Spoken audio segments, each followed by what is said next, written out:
ベスティ、こんにちは、花だよ。先ほど10分ほどめちゃくちゃ喋ってたんだけど、録画確認したのね。なんか今日調子超いいじゃんと思って。そしたら、音全部取れてなかったです。イエーイって感じで、本当に結構最悪。ありえない。だけど、まあ、怒ってるよくないってことで、今すごいエナジー全開って感じだから、この感じでもう一回喋ります。はい。まず、とりあえずね、今日、アリアナ、私は洋楽好きっていうことをね、何度も言ってて、ポップカルチャーが大好きなんだけど、アリアナの新曲が出たの。マジで聴いてみんな。超いい曲ばっかりで、やっぱりポップクイーン帰ってきましたって感じでよかった。なんかでも結構全体的には、音の感じっていうか雰囲気は結構同じだったんだけど、全部よかった。エンターナルサンシャインですよね。ちょっと間違ってたらごめん。なんか映画のタイトル。そう。で、金髪のアリアナが見えてめっちゃ可愛かった。で、なんか歌詞がさ、アリアナのさ、前の夫のダルトンさん、ちょっと名前忘れた、なんか富豪の息子みたいな人がいて、その人と一回婚約して婚約破棄したんだけど、なんかいろいろあったのかなみたいな不穏な歌詞があって、マジでアリアナ幸せになってくださいって思った。だからみんなアリアナの新しいアルバムぜひ聴いてください。で、私が今日何話そうかなっていろいろ考えてたんだけど、てかまずポッドキャストを、ちょっと待って、この話したっけ？してないよね。ポッドキャストを一回今日は絶対撮ろうと思ったんだけど、今日メイクしたのね。ほら、見える？メイクしたんだけど、全然人に会わずに終わってしまったので、どうせなら動画撮りたくないって思って、もう秒速で動画撮って秒速で編集して、今日中にあげることを目標に今撮ってます。はい、頑張ります。でもさ、これ大丈夫このマイク。ちょっと本当に許せないんだけど。なんかさっきここミュートになってたんだよね。まあ、大丈夫そうだ。私、19歳になりました。ありがとうございます。そう。私いろんなさ、SNS 媒体を使ってて、YouTube とか、ポッドキャスト、Instagram、TikTok、いろんな SNS を使って発信活動してるんだけど、私の年齢のことを知ってくださっている方が何人いるかわからないんだけど、でも多分ビージーちゃんなら分かってくれてると思う。私の年齢は2005年生まれの19歳。先ほどじゃない。3月の4日に、19歳になったんですね。そう。で、活動始めた時期が18歳で、そう、前まで18歳って言わせてもらってたんだけど、もうついに19歳になっちゃって、もう18歳っていうね、必殺技が出せなくなったので、19歳で頑張りたいと思います。うん。なんかまだ19歳っていう実感がなくって、18歳だと選挙権がもらえるとか、卒業と入学の時期だよね。そう、卒業と入学の年だし、なんかいろいろ新しいこと始まるし、もうなんか実際大人になるじゃん。そう、だから18歳って超節目だと思ってて、で、20歳もさ、成人式じゃなくてなんだ20歳を集う会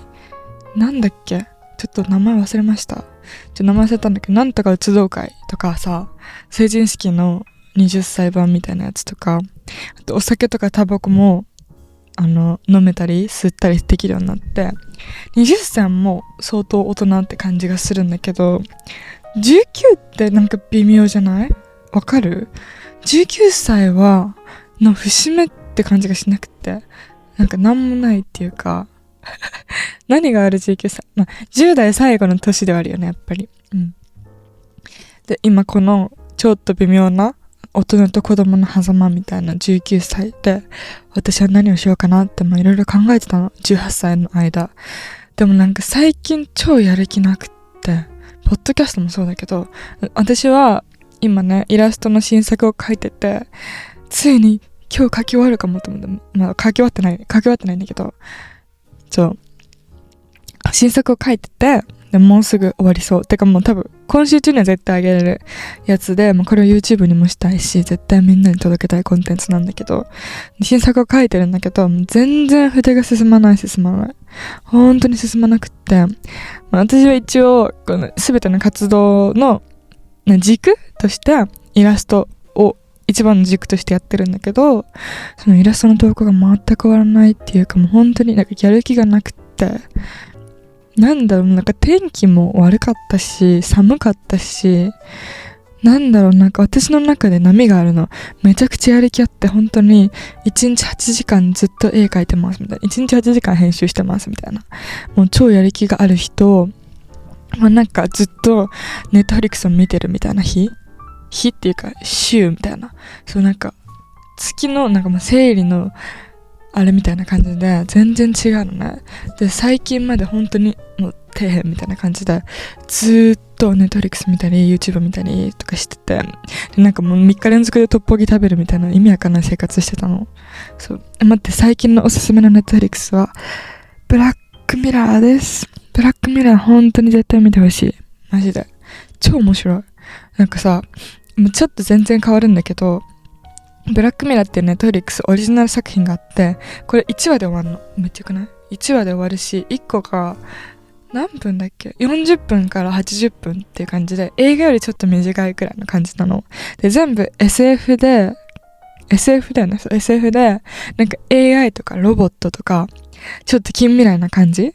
今さ、結構、なんか、なんだっけ？チャット GPT だっけ？ちょっと忘れました。ごめんなさい。なんか AI のさ、やつとかあるじゃん。だから結構リアルだなと思って。現代っぽい感じと、なんかちょっとユーモア、ブラックユーモアっていうなんかアメリカンジョークっていうか、ちょっとどす黒い感じの面白さがあって、すごくいいし、なんか引き込まれるし、ちょっとグロいんだけど、グロいっていうかなんか怖いっていうか、ちょっとホラー味もある。うん。だから一人で見たらちょっと怖いかもしれないんだけど、でも私はめっちゃ面白かった。なんか今までブラックミラーさ、避けてたの。なんか、なんと思って。避けてたんだけど、なんかこの前見るもなさすぎて、ブラックミラーそういえば見てみようと思って、見てみたらめっちゃ面白くって、やばかった。ブラックミラーで一番好きというか、なんか最近見て面白かったやつは、ブラックミュージアムっていうやつと、あと、アシュリー、マイリー・サイラスが主演のやつ。この2つがめっちゃ面白い。でもブラックミュージアムってやつはちょっとグロいっていうかキモいっていうか怖いっていうかなんかグロいちょっと言い方わからないんだけど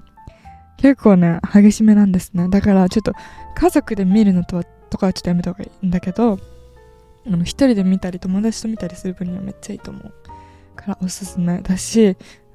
最後こんなことになるのみたいな感じでびっくりしたし、なんかちょっとありそうな感じ。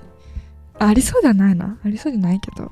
面白かったし、アシュリーのやつは本当に面白い。あれはもうなんか、てかありそうだし、なんか、なんかポップスターこういうこともあるんだみたいな。ちょっとリアルだったし、これはバッドエンドじゃなかったと思う、確か。超面白かったからおすすめです。はい。何の話してたっけ？忘れちゃった。ちょっとネットフリックスのブラックミラーに今ハマってて面白いよっていうお話をしたんだけど、私が伝えたのはこれじゃなくてなんだっけ、19歳の節目どうしようかって話だよね。そう、19歳。もう19歳は、18歳を振り返ると、18歳は、とりあえず高校卒業して入学してデザインとか美術の学校に入学していろいろ課題に勤しんでたわけです。もう課題マジでやばい。本当にいっぱいの課題で、私がやりたいやつじゃなくて、なんでこんなのやってるんですかと思いながらやってたのね。今いろいろやってて、それで8月からハンナとして活動を TikTok で始めてからいろいろ伸びて、イラストだったりとかポッドキャスト、YouTube、Instagram、他にも顔出しもしていろいろ他にももっといっぱいなんて言うんだろう、メッセージを伝えることができる媒体が増えてすごく嬉しいなと思うし、みんなとねコミュニケーション取れてるのがすごい楽しくて最高。なんか今の生活にすごく満足感を得ています。はい。だけど19歳はなんていうんだろう、なんか私の中で20歳ってすごく節目、一番結構節目、18も節目なんだけど、私の中では結構20歳って20代ってさ、もうなんか人生の大事な部分結構ギューって詰まってる感じがしてて、私の中でね、まあ、変わるかもしれないけど今のところ。そうだからなんて言うんだろう、私は就職はマジ NG って感じで、就職はしたくないの。まあなんかデザインとかだとさ、初めに一回就職してからなんていうの、仕事するとかが一般的だと思うんだけど、私の場合はデザインがやりたいっていうよりかはハンナとしてのブランドとして自分でやりたいっていうのがあるのから、私のイラストみんなに届けたいし、その YouTube とか SNS で発信もしたいし、自分で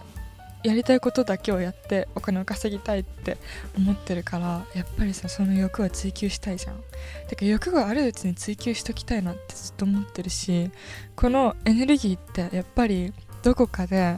大人になってしまって、大人の悪いところっていうか、もうなんかもう本当に諦めなきゃいけない時は絶対あると思うの。なんて言うんだろう、それは自分の意思だけではどうにもできないっていうか、例えば病気とか妊娠とか介護とかお金の問題とかいろいろ大人になるとさ、私はまだ一応子供、大人なんだけど養ってもらってるから子供じゃん、子供の面もあるじゃん。だからいろいろなんていうんだろう、大人としての意見というよりかは、一応子供、学生だしなんだけど、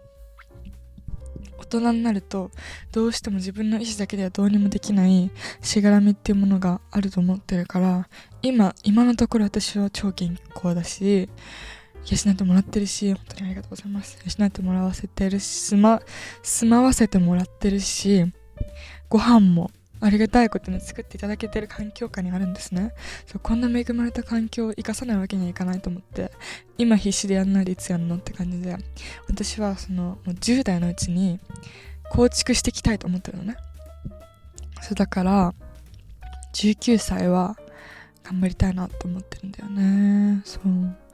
なんかとりあえず就職は絶対したくないの。もう本当になんか朝5時に起きるとか本当 NG だし、全然起きれないし、最近とかマジで10時ぐらいに起きる生活ずっとしてて、今日マジで久々に7時に起きたの。マジで最高。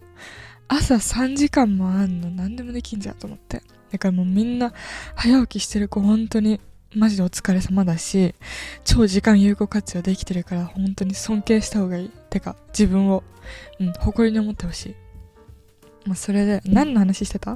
待って忘れちゃった。19歳頑張りますって話で、そう若さって超大事だと思ってるの。なんか若い時って若さの強さ、若いことの強さって全然わからないじゃん。そう、私も、一般的に見たら若いって言われてる年だと思う、19歳って。だけどもう私からしたらもう高校生からこの活動やってたら今どうなってたんだろうって考えちゃうし、だし高校生からこういう活動やりたいなって思ってたから、なんかもうちょっと早くできなかったのかなとかちょっと思ったりするわけ。やっぱりそう時間って結構さ変えないって言うじゃない。そうだからやっぱ若い時の時間をどれだけ使えるかっていうのが私の中で勝負だと思ってて、私の活動限定ね、みんなは分かんない、みんなは知らない、みんなはみんなの時間の使い方があると思うんだけど、私の叶えたい生活スタイルを考えると、この若い時にやっぱやらないと間に合わないっていうか、20代で就職せずに自分の力だけで食べていくには10代のうちに頑張っておかないといけないなっていう結論に達したので、19歳はいっぱいいっぱい頑張ろうかなって思ってます。そう、18歳はいろんなファンの子もできたし、まだまだいっぱいいろんなことなんて言うんだろう、つながりたいっていうか、いろんなことを接する場面が増えたらいいなと思ってるんだけど、でもそれにしても18歳の後半めっちゃ突っ走ったなって思う。自分でもなんかこんなに活動の幅が広がるとも思ってなかったし、一番初めの投稿でこんななんか初めにちょっと伸びてからインスタグラムがすごい伸びて、こんなことあるんだと思ったし、18歳はなんて言うんだろう、ファンの見てくれる人との交流いっぱいしたし、なんか構築する年だったの。構築っていうか、超スタートラインって感じで、19歳はそのみんなと培ってきたこのね、培ってきたものを生かして自分のものにして、どここういうものですみたいな、こういうのやってますみたいなのを言いに行ったり、自分で YouTube とかポッドキャストとか自分のコンテンツを大きくしていく年にしたいと思ってます。はい、でこんなさベラベラ自分語りずっとしてるからさ、めちゃくちゃ私すごいやる気ある人みたいな、めちゃくちゃ普段やってる人じゃんって思っ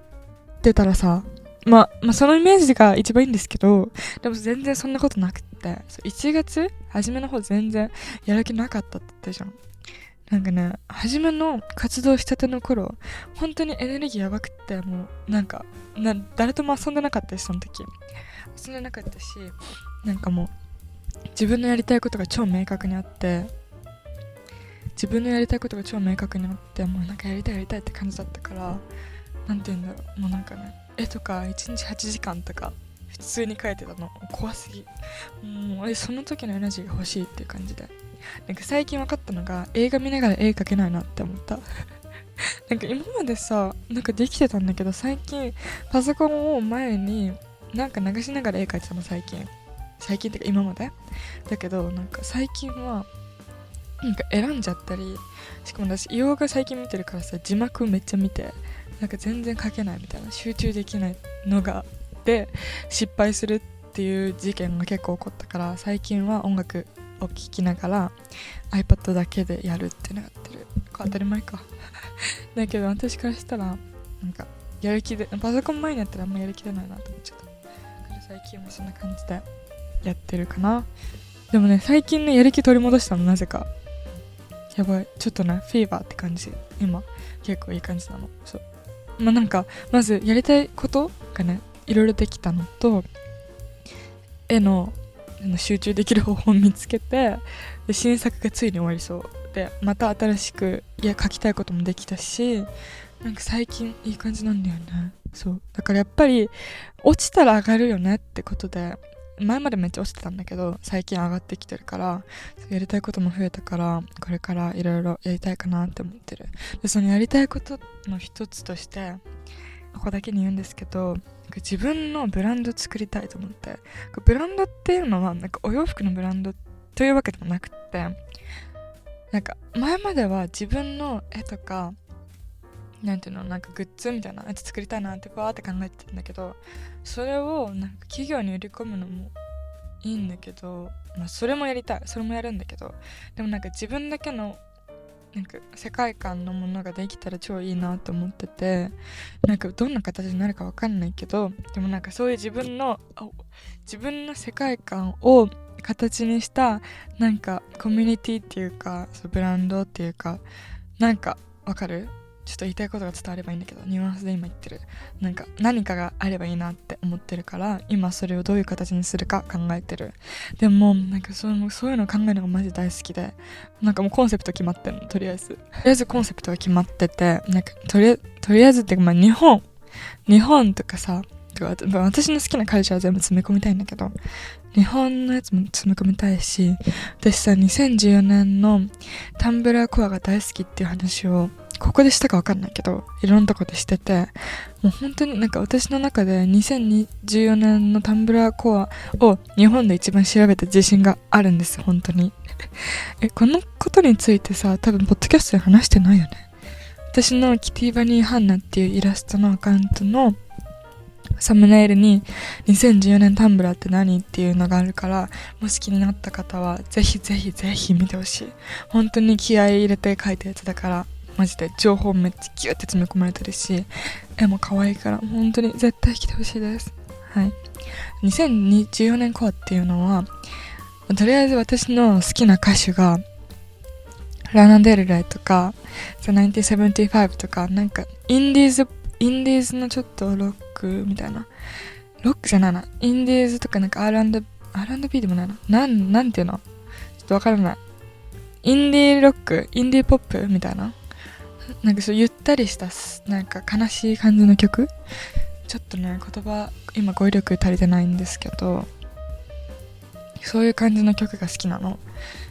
で、そういうのが美学としてあるんだけど、あとはちょっと汚い感じと原宿みたいな可愛いパステルな感じが組み合わさったのがパステルグランジだっけ。そうグランジっていうのがちょっと雑なみたいな、ロックガール、ゴスガールみたいな感じなのがグランジっていうんだけど、それとちょっとゆるふわな感じが組み合わさったのが2014年のタンブラーコアっぽい感じなのね。そう、2014年のタンブラーって言ってもビクトリアズ・シークレットみたいな、なんかYou live only YOLO みたいなあるじゃん。わかる？ちょっと忘れちゃった。YOLO みたいな、なんか人生一度きりイエーみたいな、自己肯定感マックスみたいな、キラキラ女子みたいな美学もあれば、フェアリーグランジとかなんていうの、グランジっぽい感じのちょっと汚いっていうかロックなアブリル・ラビンみたいな感じ、そういう感じの女の子とか、あとロードはマジで私のクイーンなんだけど、ロードとかそういう感じとか、なんかこういう感じとかいろいろあるんだけど、私の中で2014年のタンブラーコアのグランジのやつがマジで大好きなの。本当にインスタ来てほしい。マジで来て。一回これだけ見てほしい。でもこれを何か自分風にアレンジできたらいいなと思ってて、今いろいろ考えてる。けど、どうなるかわからないんですけど、いろいろ今やってますっていうお知らせ。言いたかったからちょっと言ってみた。こんな感じかな。最近はちょっとエネルギーが溢れてて、いろいろやりたいことが見つかってハッピーっていう話。健康状態もね、すごいいいです。トッポギとか、待って、言いたいんだ。言いたいことがあるんですよ、私。3月の26か27から韓国に行くの。1週間ぐらい。まだ3月なんだけど、飛行機も取ってないしホテルも取ってなくて結構やばいんですけど、行くと決めたら行くので、っていうかこれずっと行く言ってて、去年の2月で行ったのね。そうで、また今年も行きたいよねって友達と話してて、今回もその子と一緒に行くんだけど、マジで韓国に住んでる方、今韓国人のフォロワーさん、視聴者の方が多いので、おすすめマジで教えてください。ソウルらへんを巡るので教えてください。なんか私韓国のことについて調べすぎて韓国マスターになってるの最近韓国の可愛いブランドを知りすぎてる最近、めっちゃ可愛いっていうかさ、日本わかんない、日本のブランド詳しくないからわかんないんだけど、日本のブランドでもあるのかもしれないんだけど、私が今ソウルのデザイナーズブランドっていうか個人のブランドっていうのが好きなの。待って、この話したい。ちょっと待って。まずとりあえず私の服大好きなんだけど、なんか個人のブランドが好きなの。わかる？なんかさ、ZOZO タウンとかで売ってるような結構大量生産っていうか、なんかわかる？いろんなところに売ってるやつも可愛いやついっぱいあると思うんだけど、私は個人企業とか中小企業っていうか、そのちっちゃいそれぞれのデザイナーさんの意図があったりとか思いがあるブランドが大好きなの。なぜかっていうと、インスタグラムとか SNS もそうだし、ウェブサイトとか見るとなんかそれぞれのブランドの味があって、なんかストーリーが見えるっていうか、個人でやってるからさ、その分なんていうんだろう、なんかそれぞれの個人の色が強いから見ててめちゃくちゃ楽しいし、このブランドはこういうスタイルなんだとか、これはこういう感じなんだみたいなのが本当に見てて楽しいし、なんかわかんないよ、日本のやつがわかんないんだけど、韓国のインスタグラムブランド、私の見てるブランドのインスタグラムもマジで全部可愛いし、写真とかも超可愛い。こういう感じね、わかるみたいな、マジ大好きみたいなのがめちゃくちゃ多くて、私的に最高だから、ちょっと本当に今韓国に行きたくてしょうがないんです。しかも私本当になんていうのもなんか4日に1回ぐらいトッポギ食べたい症候群に陥るのね。トッポギって超簡単に作れるしさ、私もうトッポギ使ってないってトッポギの餅使わずに普通に切り餅でやってんの。これちょっとよくわかんないんだけど、とりあえず味が大好きだし、もうなんかとりあえず韓国行きたいみたいな、服買いたいしご飯食べたいし、もし韓国行きたいみたいになってて、韓国行きたい欲がすごいの。だからちょっと教えてください。カフェとか私おしゃれカフェとか全然行かなくて、代官山とか中目黒とか可愛いカフェいっぱいあるんだけど、 TikTok でたまに出てきたりすると、こういうカフェあんのみたいな、びっくりしちゃうんだけど、なんか白系統みたいな、白一色カフェとか、なんか落ち着けない、もう座らないサイズとかでいいですみたいな感じになっちゃうから、でも韓国行ったらまだやっぱり1個は行きたいよねみたいな感じだから、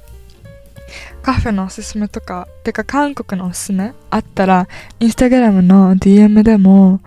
YouTube のコメント欄でもポッドキャストのコメント欄でも何でもいいので教えてください。絶対行きます。で、韓国みんなその時期に行く人、私のこと見かけたら声かけてください。本当にどこら辺にでも言います。はい。散歩大好きだからさ、韓国の